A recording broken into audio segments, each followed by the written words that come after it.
চন্দ্র আপনারা কিছুদিন আগে দেখেছেন, সেই রাম মন্দিরে জটায়ু এসেছে, সেই রাম মন্দিরে লক্ষ লক্ষ হনুমান এসেছে। তাহলে নিশ্চয় কিছু না কিছু ঘটে, তাই তো লটে। তাহলে ভগবানের অযাচিত কৃপা এখনো হচ্ছে। এখানে আমরা যে যে ধর্মের অনুসারী হই না কেন, গন্তব্য স্থল কিন্তু আমাদের একটাই। আপনি অনুকূলের উপাসক হন, আপনি শিব উপাসক হন, আপনি কালী উপাসক হন, আপনি গৌর উপাসক হন, আপনি কৃষ্ণ উপাসক হন, গন্তব্য কিন্তু আমাদের সব একটা জায়গায়। কোন মহাপুরুষ কি বলছে তুমি মিথ্যা বলো, তুমি তোমার বাবা মার গালে চড় দাও বলছে, তুমি পরকে ফাঁকি দাও বলছে? কোন মহাপুরুষগণই বলছে না। সবাই কি বলছে? সত্যং পরং ধীমহি, তোমরা সত্যের পথে এসো, সত্যের পথে দাঁড়াও। আমরা যদি সত্যের পথে দাঁড়াতে পারি তাহলে আমাদের কৃপা হবেই হবে। দেখুন বাবা, গৌরহরি এমনই করুণাময়, যিনি করুণার সিন্ধু।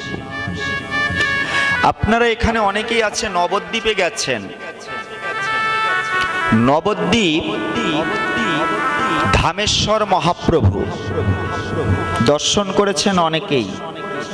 আপনাদের শ্রীমন্দিরের নিতাই গৌর দর্শন করুন, হেমদণ্ড বাহু তুলে নৃত্য করছে, তাই না?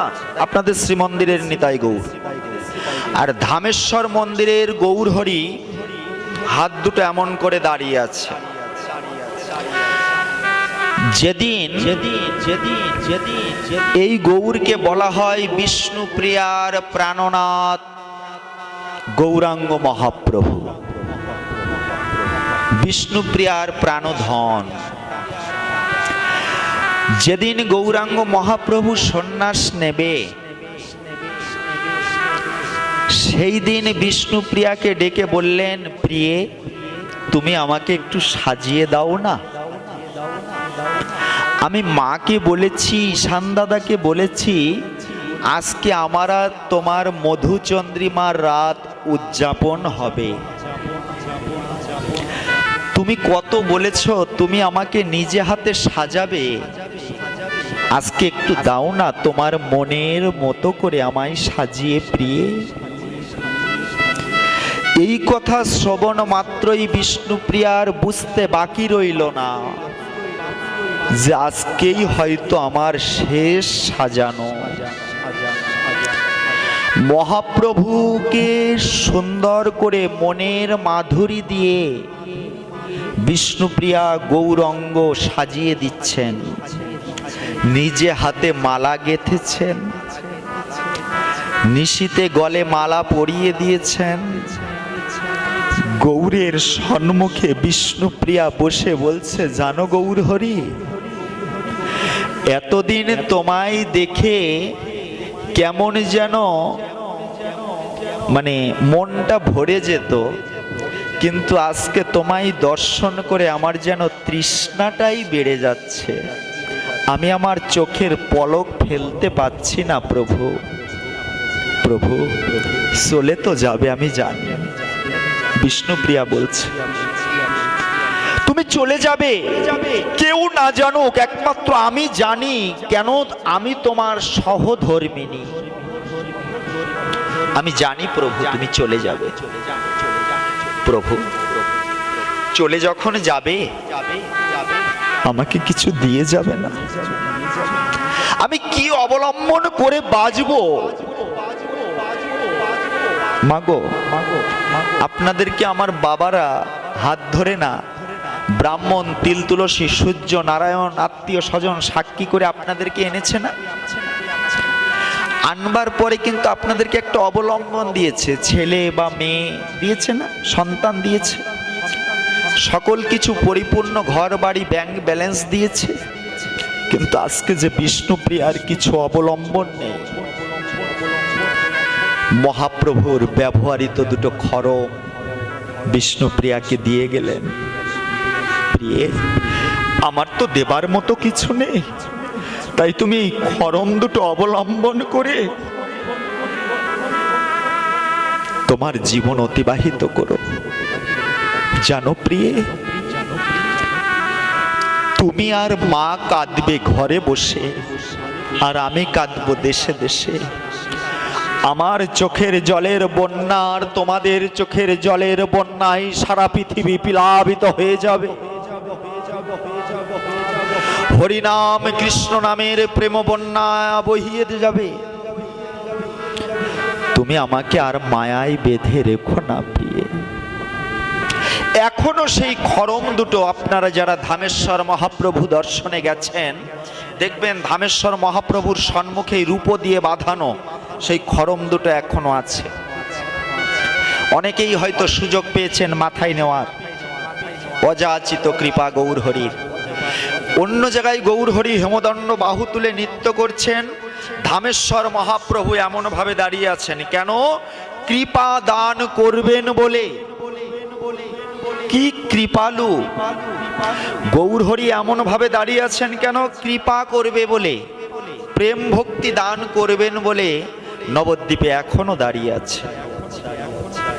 কি অযাচিত কৃপা! এই গৌরাঙ্গ মহাপ্রভু একদিন মনে মনে চিন্তা করলেন, সত্য গেল, ত্রেতা গেল, দ্বাপার গেল, পৃথিবীতে এসেছি যদা যদা হি অধর্মস্য গ্লার্নি ভবতি ভারতম। পৃথিবীতে যুগে যুগে এসেছি কেন? ধর্মকে সংস্থাপন করে অধর্মকে বিনাশ করবার জন্য, দস্যু বিনাশ করবার জন্য, সৃষ্টিকে বাঁচাবার জন্য। কিন্তু এবার আমি স্বর্গ মর্ত পাতাল চতুর্দশ ভুবনের সকল ভক্তকে সঙ্গে করে খোল করতাল সহযোগে হরিনাম কৃষ্ণ নামের প্রেম বন্যায় ভাসিয়ে দেব। তাই তো একদিন গৌরাঙ্গ মহাপ্রভু নিতাই চাঁদকে সঙ্গে করে অদ্বৈত ভবনে এলেন। অদ্বৈত ভবনটা কি গো মা? সংসদ ভবন। কেমন সংসদ ভবন কেন বললাম? আপনার এই পিরোজপুরে কিছু করতে হলে কিন্তু এমপি সাহেবের সংসদ থেকে পাশ করতে হবে। তো মহাপ্রভু ভজন জগতে যাই করেছে অদ্বৈত প্রভুর সাথে পরামর্শ করেই করেছেন। কেন করেছেন? মহাপ্রভু তিনি সর্বে সর্বা হয়েও সম্মান দিয়েছেন। জীবে সম্মান দিবে, তারপরেই তো গোবিন্দের কৃপা হবে গো। আমি যদি আপনাকে সম্মান না দিই, আমি যদি আপনাকে শ্রদ্ধা না করি, আমি যদি আপনাকে ভালো না বাসি, আমি কিসের মানুষ? একদিন নিত্যানন্দকে সঙ্গে করি মহাপ্রভু নির্জনে বসেছে, গোপন জায়গায়। ভজনের কথা, গোপন কথা কি সবার সাথে হয় মা? হয় না। গোপন জায়গায় বসেছে। গোপন জায়গায় বসে বলছে, বলো আচার্য, কি করলে, কোথায় গেলে এই কলির জীব উদ্ধার পাবে? দেখেন, আমার আপনার কথা বলেনি, কিন্তু কলিযুগের মানুষ কি করলে উদ্ধার পাবে এটা বলে নাই। কলির জীবের উদ্ধার কিসে?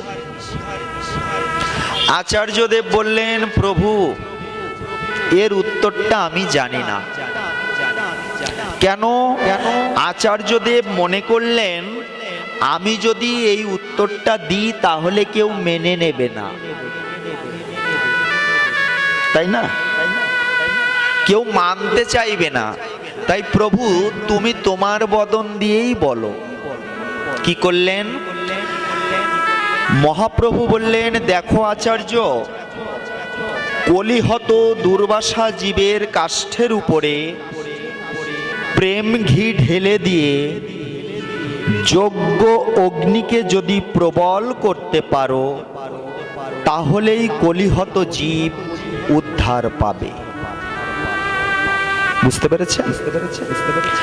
কলিহত দুর্বাসা জীবের কাষ্ঠের উপরে, ওই যে বললাম না যে আমাদের দুঃখ দুর্দশা লেগেই আছে, এটা হলো কাঠ। এই কাঠের উপরে আমরা যে যজ্ঞ করি, কাঠের উপরে কি দিই বাবা? ঘি দিই। তা কি ঘি দিতে বললেন? প্রেম ঘি। প্রেম ঘি ঢেলে দিয়ে যজ্ঞ অগ্নিকে যদি প্রবল করতে পারো, তাহলেই কলিহত জীবের উদ্ধার হবে। নিতাই গৌর হরি বল। এই সুযোগ কারা করে দিয়েছে? এই গ্রামবাসী, এই পাড়ারা, পাড়ার ভক্তবৃন্দ। 16 প্রহর ব্যাপী তারা কিন্তু আমার আপনার জন্য নাম দিচ্ছে না। আমি আপনি তো ঘরে বসে নাম জপ করব, তাই না? নিভৃত জায়গায় বসে বসে গোপনে জপ করব, কিন্তু ইনারা উচ্চস্বরে হরিনাম দিচ্ছেন, খোল করতাল সহযোগে। যারা কীর্তনিয়ারা আসবে দেখবেন আস্তে আস্তে গাইবে না, কিন্তু প্রেম সে গলায় যত জোর আছে। শুধু তাই নয়, এখন সাউন্ড সিস্টেম দিয়ে আরো দূর দূরান্তে ছড়িয়ে দেওয়া হচ্ছে। কেন? কীট পতঙ্গ পশু পাখি, এই বন্ধু চল না, পালপাড়ায় নামযজ্ঞ হচ্ছে, তোকে তো বললে তুই যেতেই চাইস না, চল একটু ঘুরে আসি। না না, আমার এখন সময় নেই। আরে যাবো, একটু প্রণাম করব, আর দুটো প্রসাদ খেয়ে আসবো, তুই নাম না শুনিস না শুনিস। না না, আমি এখন যেতে পারবো না। কিন্তু যখন এই রাস্তা দিয়ে যাবে, কান দুটো তো আর বন্ধ নাই বাবা, আছে? রিকশায় যখন যাবে তখন ইচ্ছা করে শুনুক বা না শুনুক, কানের মধ্যে প্রবেশ করবেই, আর প্রবেশ করলেই কৃপা হয়ে যাবে। নিতাই গৌর হরি বল।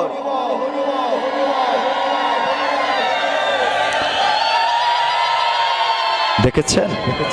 অযাচিত কৃপা। একটা দৃষ্টান্ত মনে পড়ে গেল।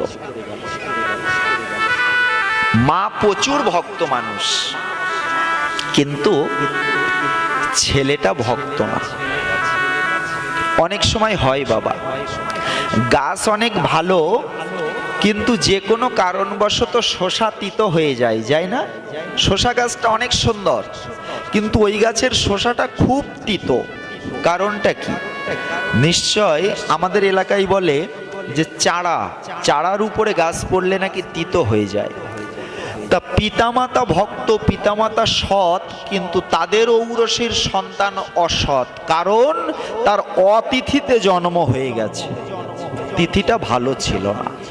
আপনারা জানেন কাশ্যপমণির ঔরসে দ্বিতীয় অদিতি, অদিতির গর্ভে দেবতারা, আর দ্বিতীর গর্ভে অসুর দানবদের জন্ম হয়েছিল নাকি বাবা? কেন? এখানে ওই যে বললাম তিথি রয়েছে, সময় অসময় বলে কিছু কথা আছে। তো মা ভক্ত তো একদিন বলছে, দেখ বাবা চল না, ওই গাছতলায় একটা বাবাজি আছে, প্রতিদিন পাঠ করে, একটু আমার সাথে গিয়ে পাঠ শুনবি। শোনো মা, ওসব শোনার এখন সময় নেই।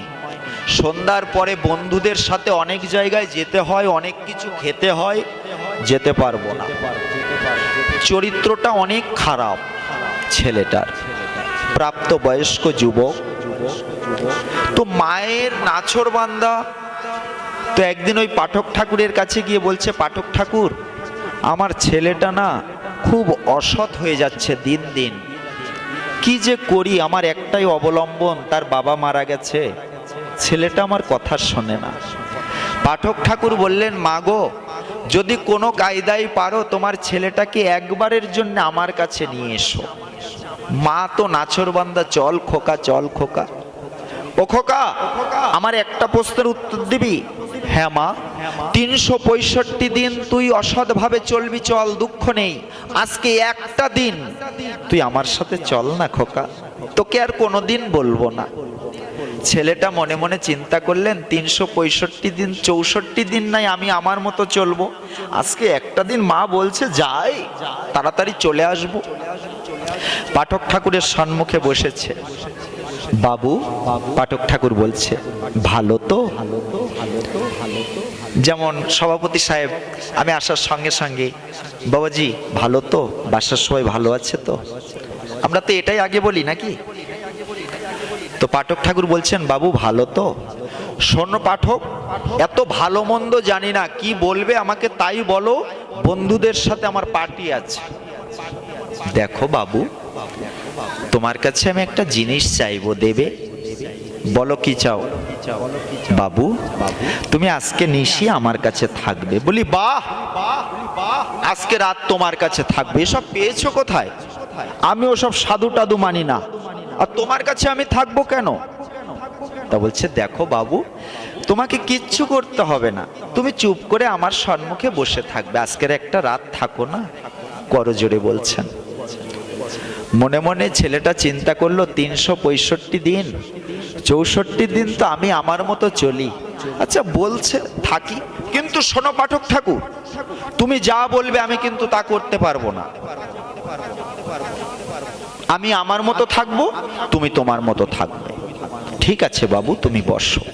পাঠক ঠাকুর হরিনাম করছেন, হরে কৃষ্ণ কৃষ্ণ কৃষ্ণ হরে হরে, হরে রাম রাম রাম হরে হরে। হরিনাম করেই যাচ্ছে। তাকিয়ে দেখে ছেলেটা আস্তে আস্তে আস্তে আস্তে ঘুমিয়ে পড়েছে। ও বাবু, বাবু ঘুমিয়ে পড়েছো? এই তো, তোমাকে না আমি বললাম যে আমি তোমার কথা শুনবো না, তুমি আবার আমাকে ডাকছো কেন এই রাত্রে? আমি তো ঘুমিয়ে পড়েছিলাম। বাবু একবার বলো না, একবার দুটো বাহু উত্তোলন করে বলো না এই নাম। না না, আমি তো তোমাকে বলেছি যে তুমি আমাকে যা বলবে আমি তা করতে পারবো না, তুমি আবার আমাকে এটা বললে কেন? ও বাবু একবার বলো। আচ্ছা থাক। আবার নাম করছেন, হরে কৃষ্ণ কৃষ্ণ কৃষ্ণ হরে হরে, হরে রাম রাম রাম হরে হরে। ও বাবু, আজকে তো তুমি আমাকে ঘুমাতে দেবে না, জ্বালাতে আরম্ভ করলে কেন? না বাবু বলো একবার। 24টা ঘন্টার মধ্যে একটা বার। তুমি তো কত লোকের কত ভাবে কত নাম করো, তুমি একটা বার বলো না বাবু। বাবু আমি তোমার পায়ে ধরি, তুমি একটা বার এই হরি নাম করো। ছেলেটা মনে মনে চিন্তা করলেন, তাই তো, একটা বার শুনি না।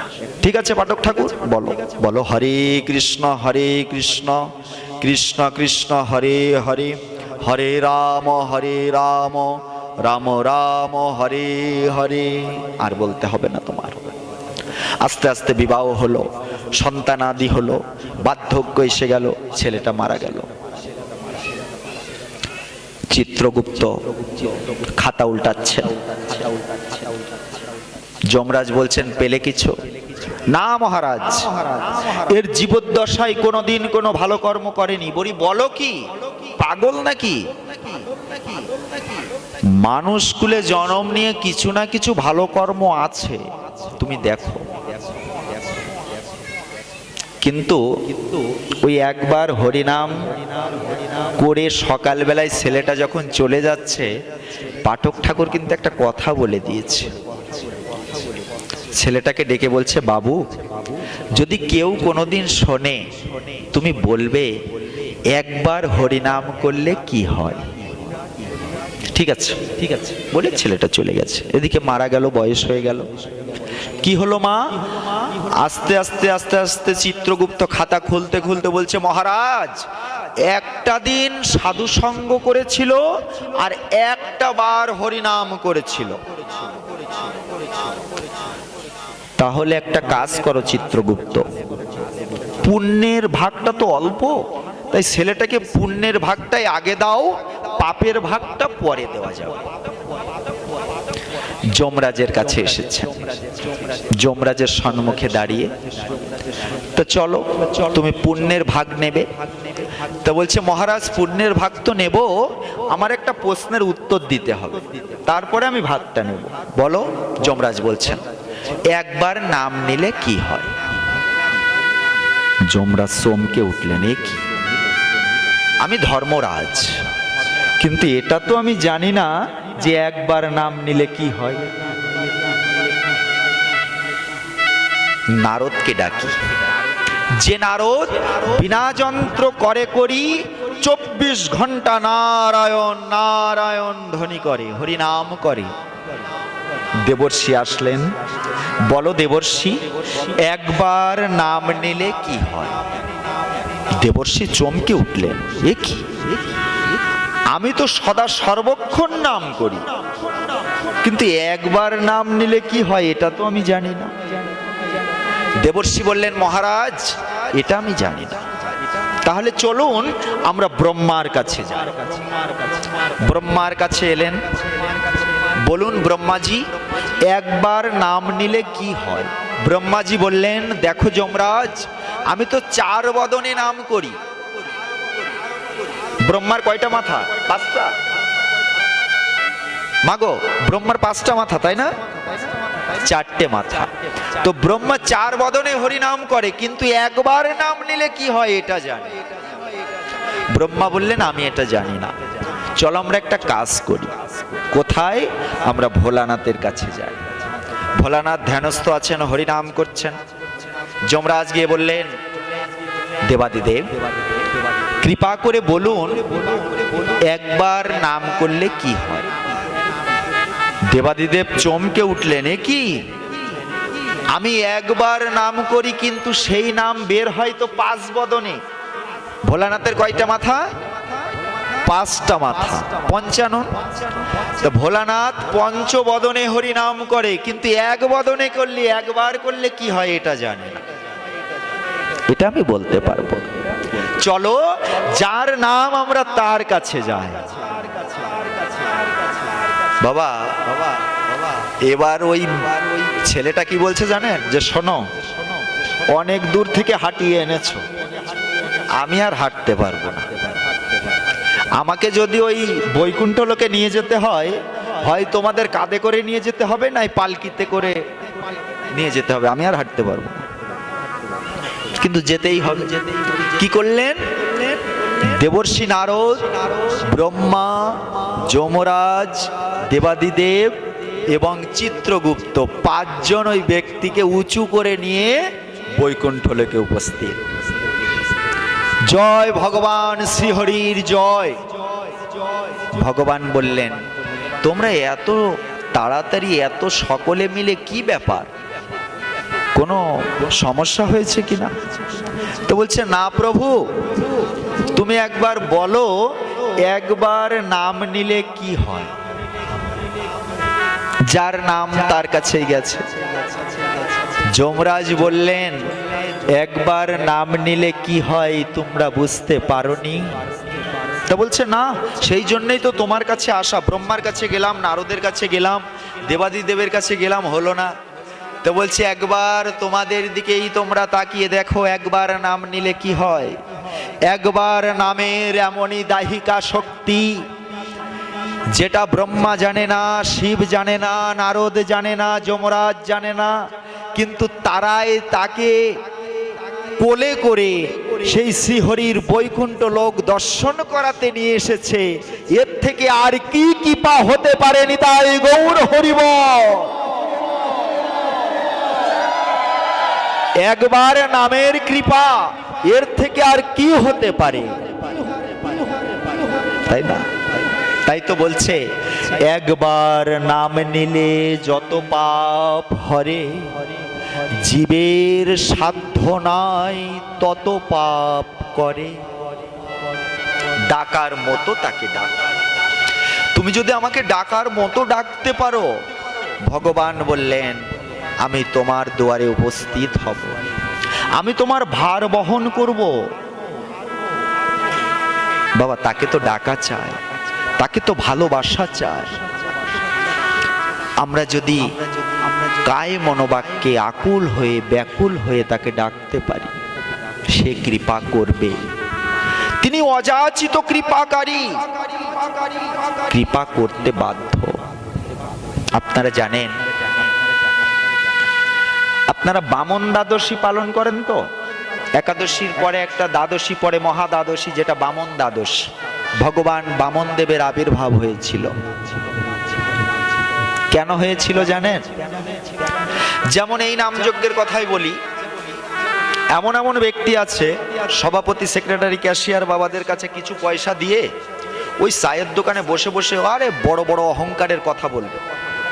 কিন্তু জানো, ইষ্ট কাজে দান করে তুই স্বার্থ রাখিস শূন্য, সেই দানে তোর হতেও পারে যৎকিঞ্চিৎ পুণ্য। তুমি এই নামযজ্ঞে 1 লক্ষ টাকা দান করেছো, মনে করো না তুমি বড় দাতা হয়েছ। আবার মনে করো না আমার সব থেকে বড় কৃপাটা আমার হবে। আমি 1 লক্ষ টাকা দিয়েছি, কিন্তু অনাদিরাদি গোবিন্দের এমনই কৃপা, যার আকুলতা আছে, যার ব্যাকুলতা আছে, সে যদি 1টা টাকা ওই দান বাক্সে দিয়ে যায়, ওই 1 লক্ষ থেকে ওই 1 টাকার কৃপাটা বেশি হবে নাকি গো? শুধু স্বার্থ শূন্য করে দান করতে হবে, কৃপা হতেও পারে নাও পারে। তো দেখো, বলিরাজের কথা শুনেছ মা, যে বলিরাজ সপ্তদ্বীপের রাজা দানবব্রত করলেন। আপনাদের এদিকে অন্নপূর্ণা পূজা হয় কিনা জানি না, অন্নপূর্ণা পূজা হয় আপনাদের এদিকে? হয়। অন্নপূর্ণা পূজাটা যদি কেউ বাড়িতে করতে চায়, যে আমি বাড়িতে করব, মায়ের এমনই যে অন্নপূর্ণা পূজায় সূর্য উদয় থেকে সূর্য অস্ত পর্যন্ত আপনার ভান্ডার ঘরে যেন নেই, এইটা বলা যাবে না।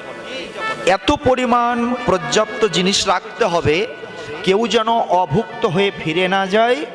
আর আপনার নেই, তেল ফুরিয়ে গেছে, ডাল ফুরিয়ে গেছে, প্রসাদ নেই, এটা বলা যাবে না, তাহলে অন্নপূর্ণা পূজার সার্থকতা আসবে না। আর এই দানব্রতটা কি? সূর্য উদয় থেকে সূর্য অস্ত পর্যন্ত যে যাহা চাইবে তাহাই দান করতে হবে। বুঝতে পেরেছেন? যে যাহা চাইবে।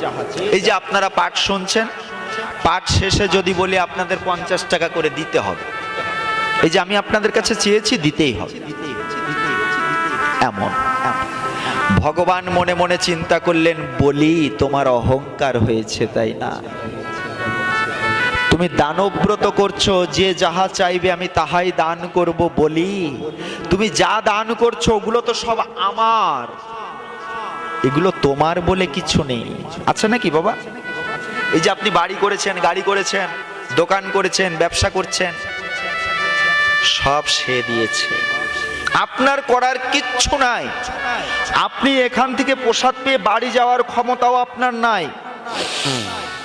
নিঃশ্বাসটা নিচ্ছেন, না বেরোলেই হলো, বা ছাড়লেন, না ঢুকলেই হলো, তাহলে আপনার এত কিসের অহংকার? কিসের চাকরিজীবী, কিসের বিজ্ঞানী, কিসের ডাক্তার আপনি? কিসের পালপাড়ার ধনী আপনি, যে নিঃশ্বাস টেনে নেওয়ার ক্ষমতা আপনার নাই?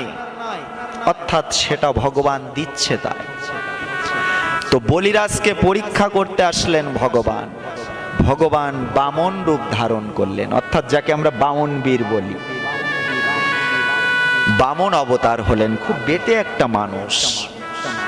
বলিরাজের দরবারে রাজপ্রাসাদে উপস্থিত।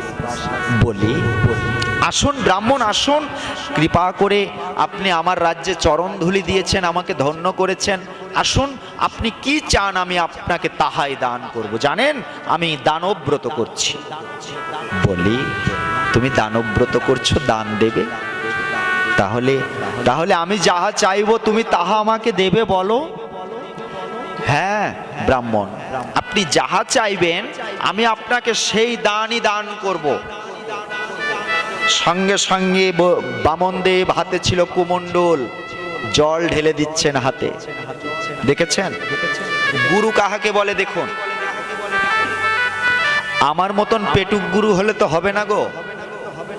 গুরু পঞ্চ আত্মায় পঞ্চতত্ত্ব দেখান যে জন, গুরুকে শ্রী গুরু বলি তাহারও কারণ।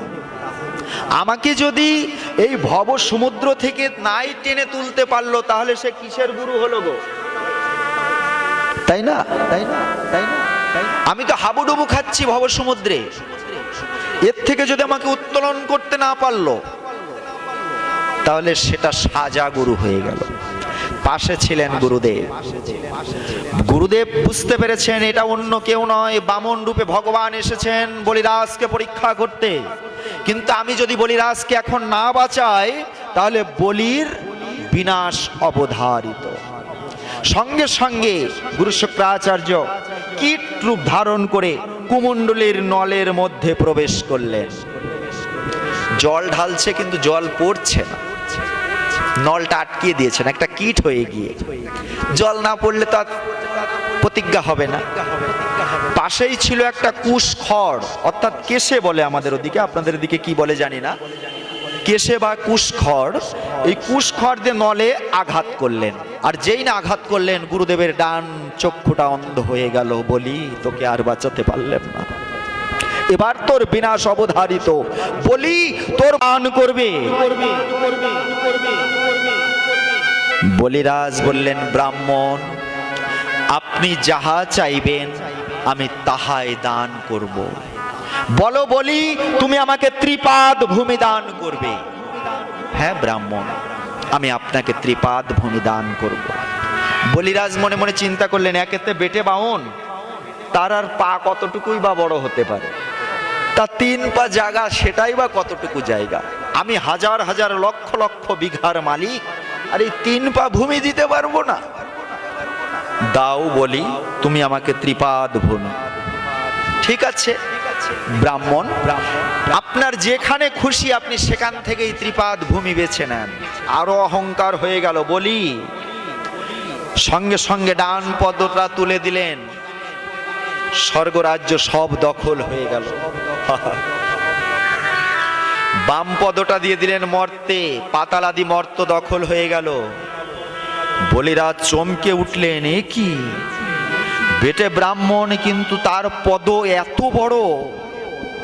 বলি, আমি তোমার ত্রিপাদ ভূমি দান চেয়েছিলাম, আমি এই 3য় পদ রাখবো কোথায়?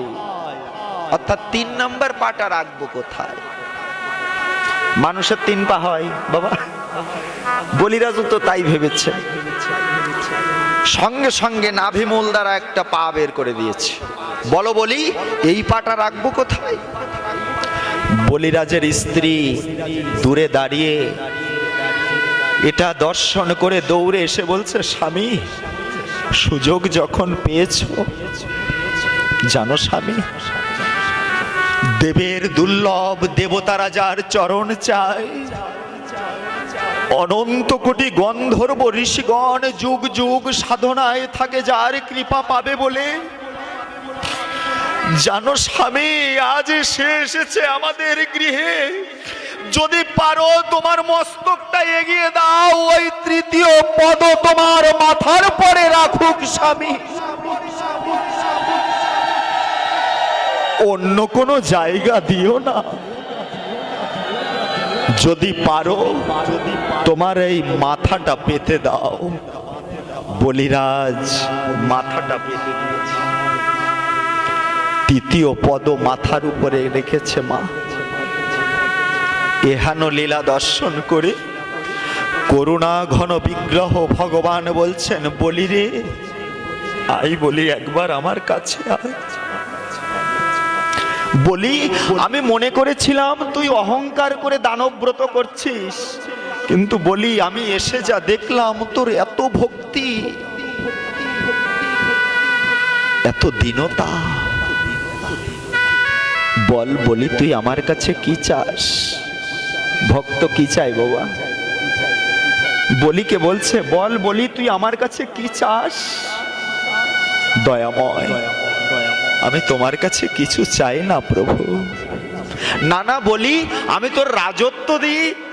দয়াময়, কেউ না জানুক, তুমি তো জানো আমি কত সম্পত্তির মালিক। কি হবে এই সম্পত্তি? খালি হাতে এসেছি, খালি হাতেই তো আবার চলে যাব দয়াময়। তাহলে অনিত্য সম্পদ দিয়ে আমি কি করব? দেবে আমায়, আমি যা চাইবো আমাকে দেবে। বল বলি, কি চাস তুই? প্রভু, যেদিন আমার জীবনের বেলা ডুবে যাবে, যেদিন পাড়া প্রতিবেশী আত্মীয় স্বজন আমাকে শেষ দেখা দেখতে আসবে, যেদিন আমি চিরনিদ্রায় ঘুমানোর জন্য প্রস্তুত হব, যেদিন আমার নবদ্বারের একটা দ্বার দিয়ে আমার প্রাণ পাখি বেরিয়ে যাবে, ও দয়াময়, তুমি সেই দ্বারের দাঁড়ি হয়ে দাঁড়িয়ে থেকো। আমি বিদায়ের বেলায় যেন আমি তোমার বদন দর্শন করে আমি মরতে পারি। কি চাওয়া দেখেছো বা? ভগবানের চাওয়াটা ভক্ত চাচ্ছে কি ভগবানের কাছে? আমার যে 9টা দ্বার, 9টা দ্বারের যে কোনো একটা দ্বার দিয়ে যখন আমার প্রাণ পাখি পালাবে, সেদিন সেই দ্বারের দ্বারী হয়ে থেকো প্রভু। আমি যেন প্রাণ বের হবার সময় তোমার বদন দর্শন করে যেন আমি আমার চলার পথ সুগম করতে পারি। দয়াময়, যেদিন ভব নদীর পার ঘাটায় গিয়ে দাঁড়াবো, এ জনমে তো গুরু সেবা হলো না, এই জনমে তো গুরু সেবা হলো না গো। মাগো, আমরা গুরু সেবা করি না?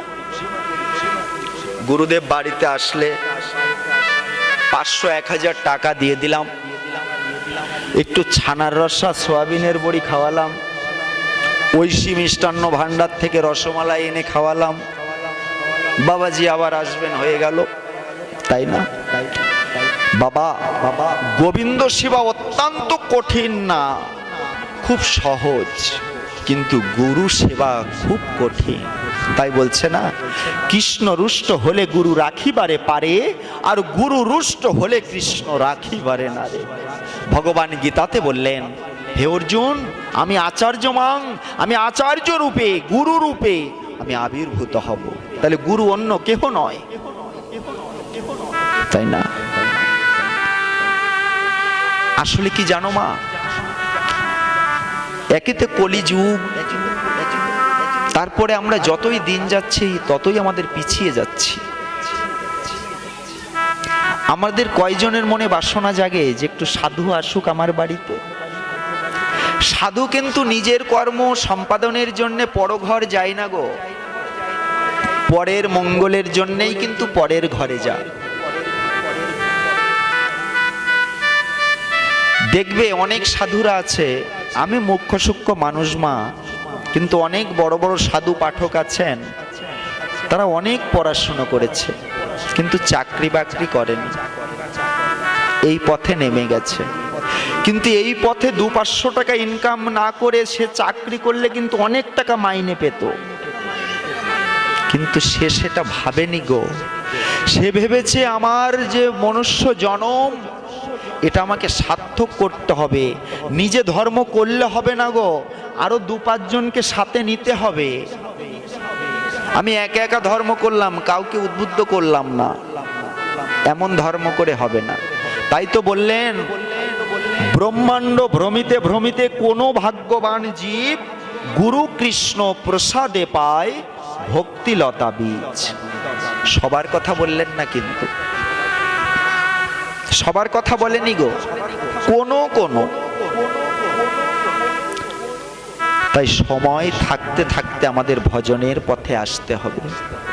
অসময়, এই যে আমার অনেক মায়েদের দেখছি, অনেক বাবারা আছে, অসময় হয়ে গেছে, অর্থাৎ সূর্যদেব পাটে বসে যে সায়ান্ন কাল, এই সায়ান্ন কাল এই মায়েদের কিন্তু এসে গেছে, বাবাদের, অনেক বাবাদের এসেছে, অর্থাৎ বৃদ্ধ হয়ে যাচ্ছে। এই বয়সে কি হরিবোল হবে গো? টোনাতে এসেছিলাম এবার, বাবাজি তা কি এই মার মতো বয়স, তো আমি একটু মালা নেব। তাইছি বাহ, তো মা গো মালা নেবে, আমি তো আজকে চলে যাব, তো তুমি মালা তো নেবে, তা কি জপ করবে? তা কেন নাম জপ করব? তা কি নাম জপ করবে? এটা মুখস্থ করেছো? তা কেন হরে কৃষ্ণ রাম রাম হরে হরে? তাইছি মা, তুমি আগে নামটা মুখস্থ করো, তারপরে মালাই জপ করো। আজকের থেকে আমি আবার যতদিন না আসি, কর গুনে গুনে হরে কৃষ্ণ কৃষ্ণ কৃষ্ণ হরে হরে, হরে রাম রাম রাম হরে হরে। খুব ধীর স্থির চিত, তাড়াতাড়ি না, যাতে একটা বাদ না পড়ে, আস্তে আস্তে তুমি এটা করতে থাকো। সম্ভব মা এই মার বদন দিয়ে বলা? কেন, বয়স হয়ে গেছে, হরি বলতে গেলে হগল বগল তো বলবেই। তাই সময় থাকতে থাকতে, তাই না আমাদের ভজন পথে আসতে হবে। 10টা বাজে, এখানে বিশ্রামে দিই নাকি? আচ্ছা, হরি বল।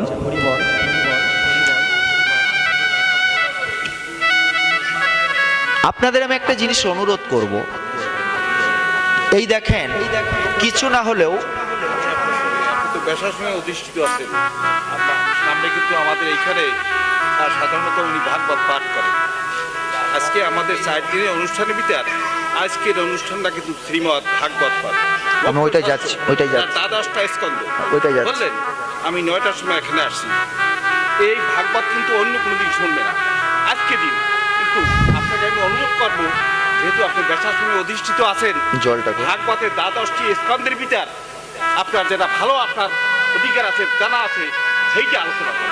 জয়নিতাই উনি না বললেও আমি এখনই প্রবেশ করছিলাম, ওটা আমি বের করে রেখেছি। হরি বল। আমি